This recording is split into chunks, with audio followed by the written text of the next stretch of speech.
Okay, so let me try again. So let's see if this works.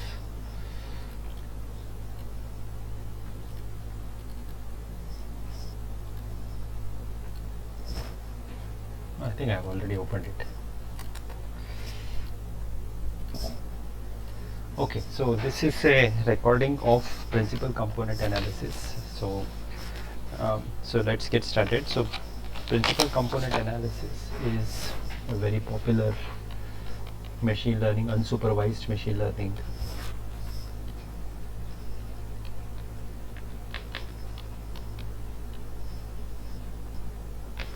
so this is called as PCA.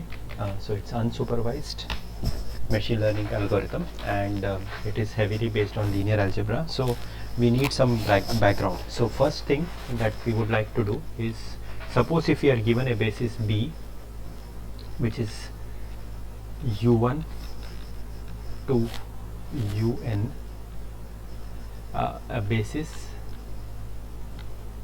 of Rn. So what I would like to do, so you can imagine u1 to un to be something like this, like u1 could be 1 0 0 2, u2 is 0 1 0 0, u3 is 0 0 1 0, and u4 is, let's say, 5 0 0 5, right?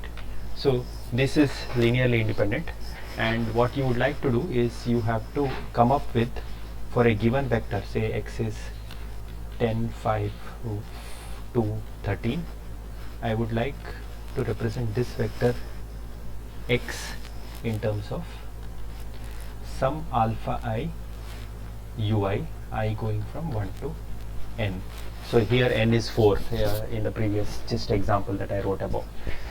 Okay, so there are two ways. So one, what you could do is you can write this matrix A as 1 0 0 2 0 1 0 0 0 0 1 0 5 0 0 5, and then you can do alpha, which is alpha 1 alpha 2 alpha 3 alpha n, as A inverse x. Okay, so this is one way in which you can actually get this.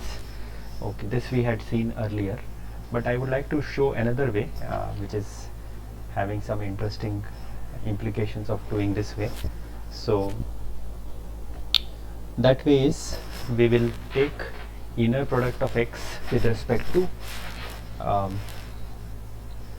ui. So what is that? So x with u1, that is going to be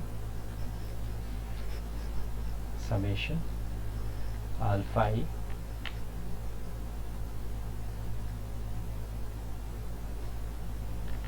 ui u1, and x with u2, which would be summation alpha I ui u2, all the way till x with un, summation alpha I ui with un.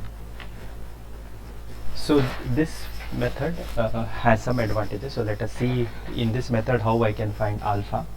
So note one thing, LHS is, so if I take so LHS is actually A transpose X, where A is u1 u2 un. Okay, so that is LHS, you can verify that. And similarly RHS is A transpose A alpha. Okay, so A transpose A alpha. So I hope that is also, you can take a pause and check. Right, so there is n summations here, there are n equations here, so this matrix is basically set of all inner products. So therefore alpha is A transpose A inverse, this whole A inverse A transpose X. Okay, so this is the standard linear regression. When you see, you can do this. So this is also called as least square. Okay, least square representation. So this is this. So the advantage is, if suppose A is like you are not, you are looking at just 5 vectors in a space of let us say n equal to 50, and you are doing this just 5 vectors, what you will get is the least square representation. It means even though a general vector x may not lie in the 5 in terms of those 5 u1 to u5, you can still write this way, because then you will get alpha 1 to alpha 5, which is of the right dimension. Okay, I hope this point is clear to you. Any case, you can also use it if A forms a basis also, there is no problem. So now let's make some observations. So if A is orthogonal, so what can you see? Then A transpose A will be a matrix like lambda 1 square, lambda 2 square, lambda n square, rest of it zeros. Okay, therefore alpha will be, so orthogonal, what does it mean? It means that ui transpose uj is equal to 0 if I is not equal to j, that's all. Okay, so alpha is 1 over lambda 1 square, 1 over lambda 2 square, A transpose x. Okay, so this is if it is orthogonal. So if the basis is orthonormal, if B is, so A is orthogonal means matrix I am talking about. If B is orthonormal means you can, it's like the same thing, you are talking either about the basis or you are talking about the matrix itself. So if B is orthonormal, so what can you say? So ui transpose uj is 0 if I is not equal to j, and ui transpose ui is 1. Okay, so here what will you get if you do that? Alpha will be A transpose x. Okay, so in other words, what you can do to the original problem, you can write x as summation alpha, not alpha, summation x ui I going from 1 to n. So this you can please check, you substitute for A transpose x, you will get this as the coefficients, and if you come back, the original problem that we were trying to do was this only, right? So you want to represent in terms of alpha ui. So this was what we started off with. Okay, so I hope this you can pause and verify. So now if this is all right, so then let us talk about the next topic that we would like to see, which is Gram-Schmidt.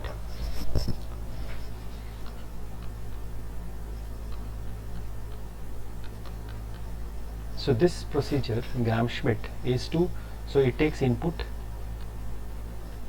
B, which is a set of vectors, let us say u1, so just let me call it v1 to vk, v1, v2, vk, some set of vectors, and let us say v is the span of B.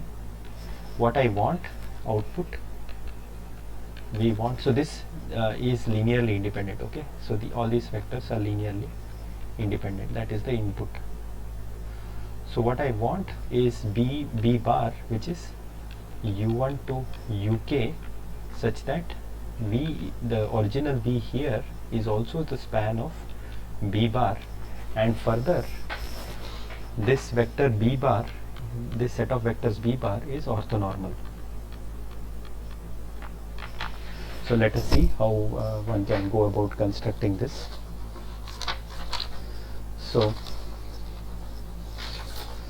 let us see. So what you have is, you have so let's look at the easy part. So u1, this is the algorithm. So u1 is v1 by norm v1. Okay, so this, note that u1, length of u1 is actually 1. So this is the easy part. So we have done this. So now let us see what happens when you look at trying to construct v2. So let us say you have u2, which is something like this, and then you have u1, which is unit length. Okay, so now if I project this over here, and suppose this is angle theta, so this projections is so this is v2, so this projection is length of v2 cos theta, which is also equal to, in this case, v2 u1, right? Because this we know is actually norm v2 norm u1 cos theta, and this is anyway, this is equal to 1. So you have this as, so therefore v2 is equal to v2 bar plus v2 u1 times u1, where v2 bar is this vector what I am writing here with double line. This vector I am calling it as v2 bar. Okay, this is just a simple vector addition. So v2 bar is v2 minus u2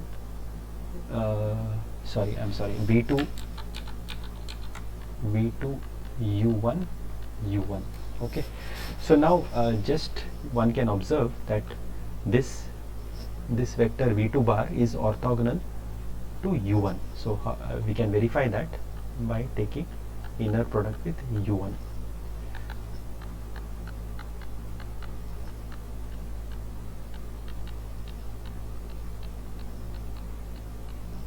So this is equal to 1. So therefore v2 bar inner product u1 is 0. Okay, I hope this is okay to people. All right, so now you have got actually the next vector. So u2 is v2 bar by norm v2 bar. All right, so in general, so if I come to the any other vector, let us say vk bar, so kth step, so that is vk minus vk u1 u1 minus vk u2 u2 minus vk u3 uk u3, and so on until vk uk minus 1 uk minus 1. Okay, and vk bar uk is vk bar by norm vk. So this is for the kth vector. So this is the Gram-Schmidt process. Okay, so I hope all the steps are clear to you. Here as a homework, please check vk bar inner product with some uj is 0 for j less than k, greater than or equal to 1. So you can check this. All right, so let me just pause here and check how it has gone so far.